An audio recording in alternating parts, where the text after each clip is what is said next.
শীতকালে বাজারে প্রচুর পরিমাণে মটরশুঁটি পাওয়া যায়, আর বছরের বাকি সময়টা খুব একটা পাওয়া যায় না।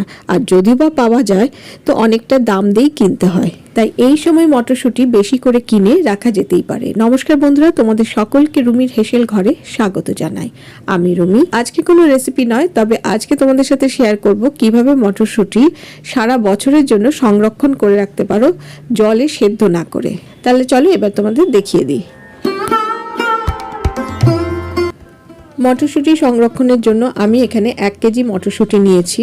এখন মটরশুঁটিগুলো ছাড়িয়ে নেব। আর যে মটরশুঁটিগুলো সংরক্ষণ করবে সেই মটরশুঁটিগুলো যেন পুষ্ট হয়, আর এতে করে মটরশুঁটিগুলো ভালোও থাকে। আচ্ছা, তোমরা এবার বলে ফেলো তো কারা কারা মটরশুঁটি খেতে পছন্দ করো। আমার তো ভীষণ ভালো লাগে, তাই জন্য আমি এইভাবে মটরশুঁটি সংরক্ষণ করে রাখি, যাতে বছরের অন্য সময় আমি মটরশুঁটি রান্নায় ব্যবহার করতে পারি। যেমন পিস পোলাও বানানো যেতে পারে, বা আলুর দম মটরশুঁটি দিয়ে, এরকম অনেক কিছুই বানানো যেতে পারে যদি মটরশুঁটিটা আমাদের সংরক্ষণ করা থাকে। বাজার থেকে কেনা ফ্রোজেন মটরশুঁটি কেনা যেতেই পারে, তবে সেইগুলি না একটু শক্ত হয়, আর সেগুলি ভালোও নয়। এই ঘরোয়া উপায়ে যদি সংরক্ষণ করে রাখতে পারো মটরশুঁটিগুলো, রান্নায় ব্যবহার করবে, দেখবে অনেক ভালো লাগবে খেতে। বন্ধুরা, আমার চ্যানেলে অনেক রেসিপি পেয়ে যাবে, নিচে ডেসক্রিপশন বক্সে লিংক দিয়ে দেবো, তোমরা চেক করে নিতে পারো। আমার পরিবারের নতুন বন্ধু হয়ে থাকলে ভিডিওটা দেখে যদি তোমাদের ভালো লাগে তাহলে লাইক ও কমেন্ট করে চ্যানেলটাকে সাবস্ক্রাইব করে নেওয়ার অনুরোধ রইল। আর পাশে থাকা বেল আইকনটাকে অবশ্যই প্রেস করে দেবে, যাতে আমি যখনই কোনো রেসিপি শেয়ার করব তার নোটিফিকেশন তোমাদের কাছে আগে পৌঁছে যাবে। সমস্ত মটরশুঁটিগুলো আমার ছাড়িয়ে নেওয়া হয়ে গেছে। এইদিকে একটা বোলের মধ্যে নিয়ে নিয়েছি বরফের টুকরো, আর দিয়ে দিলাম ফ্রিজের ঠান্ডা জল। এখন এই জলের মধ্যে দিয়ে দেবো ছাড়িয়ে রাখা মটরশুঁটিগুলো। তোমাদের তো আগেই বলেছি মটরশুঁটি সংরক্ষণের জন্য পুষ্ট মটরশুঁটি দরকার, আর কচি মটরশুঁটিগুলো সংরক্ষণ করা যায় না। তো আমি কচি মটরশুঁটিগুলো আলাদা করে রেখে দিয়েছি, আর এই পুষ্ট মটরশুঁটিগুলোই এই সংরক্ষণের কাজে লাগাবো। এবার এর মধ্যে দিয়ে দিচ্ছি 1.5 চামচ বেকিং সোডা। খুব ভালো করে মিশিয়ে নেব। এখন এই ঠান্ডা জলের মধ্যে 10 মিনিট মটরশুঁটিগুলো ভিজিয়ে রাখবো ঢাকা চাপা দিয়ে। 10 মিনিট পর ঢাকাটা খুলে নেব। অন্যদিকে জল ফুটতে দিয়েছিলাম একটা ছিদ্রযুক্ত থালা বসিয়ে, আর তার উপরে একটা ঢাকা চাপা দিয়ে। জলটা যখন বেশ ভালোভাবে ফুটে যাবে ঢাকাটা খুলে নিয়ে এবারে এই ছিদ্রযুক্ত থালার মধ্যে মটরশুঁটিগুলো দিয়ে দেব।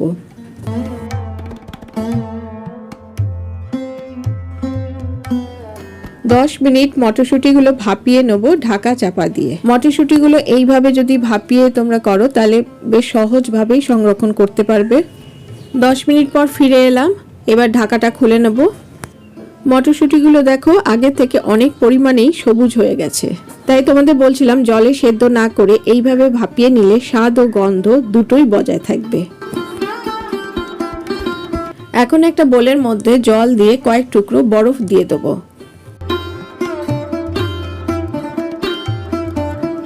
এবার সেদ্ধ করা মটরশুঁটিগুলো বরফ জলের মধ্যে দিয়ে দেবো।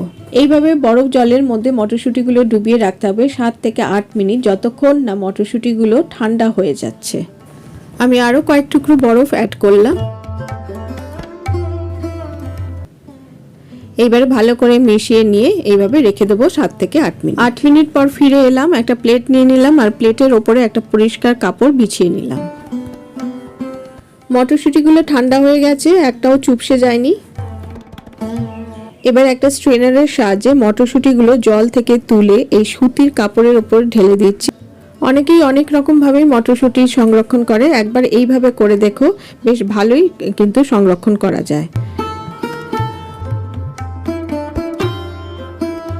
এইভাবে মটরশুঁটিগুলো ছড়িয়ে জলটা টানিয়ে নেব। এই যে সুতির কাপড়টা আছে এটা ভিজে যাবে, তাই পরে আরেকবার সুতির কাপড়টা পাল্টে দিতে হবে। এইভাবে রেখে দিতে হবে 4 থেকে 5 ঘন্টা, যাতে জলটা একদম শুকিয়ে যায়। 5 ঘন্টা পর ফিরে এলাম, জলটা একদম শুকিয়ে গেছে। আমি কিন্তু মাঝে একবার কাপড়টা পাল্টে দিয়েছিলাম। এবার একটা এয়ারটাইট কন্টেনারের মধ্যে আমি এই মটরশুঁটিগুলো ঢেলে নেব। তোমরা চাইলে এয়ারটাইট কোনো বোতলেও ঢেলে রাখতে পারো। আর এইভাবে মটরশুঁটিগুলো একদম ভালো করে রেখে তারপরে ঢাকাটা আটকে দেবে, যাতে কোনো রকম বাইরের বাতাস ঢুকতে না পারে। বাইরের বাতাস ঢুকলে কিন্তু মটরশুঁটিগুলো খারাপ হয়ে যাবে। আর এটা নর্মাল ফ্রিজেই রাখবে, ডিপ ফ্রিজে রাখার কোনো প্রয়োজন নেই। সারা বছর সংরক্ষণ করে রেখে পছন্দ মতো রান্নায় দিতে পারো। আর রান্নায় দিলে এটা কেউ বুঝতেই পারবে না যে এটা ফ্রোজেন করা মটরশুঁটি, মনে হবে একদম ফ্রেশ মটরশুঁটি দিয়ে রান্নাটা করা হয়েছে। তোমাদের কেমন লাগলো এইভাবে মটরশুঁটি সংরক্ষণের পদ্ধতিটা আমাকে অবশ্যই লাইক ও কমেন্ট করে জানিও। ভালো লাগলে শেয়ার করার অনুরোধ রইল।